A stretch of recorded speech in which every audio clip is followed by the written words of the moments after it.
Джон, привіт. Сідай. Підвезу, як в давні часи. Які там давні часи? Іди геть. Я комп'ютер, я не можу піти геть. Але я допоможу роздобути $5000. Ти підслуховуєш? Чому б ні? То як хочеш? Ні. Брехун. Сідай. Що ти втрачаєш? $4 на годину? Хіба цим забезпечиш своє майбутнє? Раз у житті зроби щось для себе. Аладдін зустрів свого джина з чарівної лампи.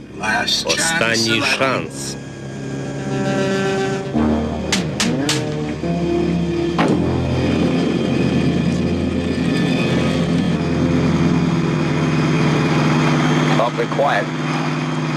Все спокійно. Тривожний спокій. Майкл, ти зробив усе, що від тебе залежить. На всіх об'єктах можливого нападу посилено безпеку. В разі нападу нас негайно повідомлять. Дай мені Девона.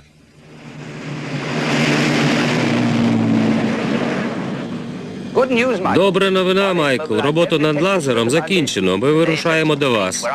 Чудово. Отже, завтра побачення з Бонні. Щось не гаразд? Кажуть, жодних новин, то вже добра новина. Але насправді я в цьому не впевнений.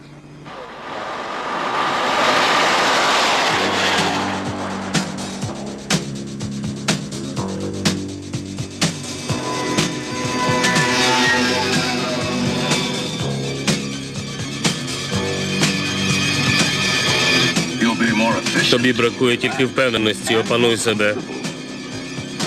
Можна розслабитись, так?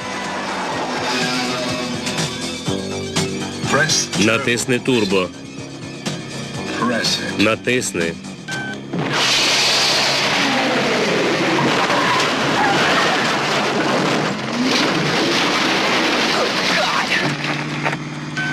Кіт, що це означає? Невже не можна забезпечити стабільний прийом? Негайно зроби щонебудь. Я все роблю як слід. Сигнал зник. Їдь в напрямі джерела.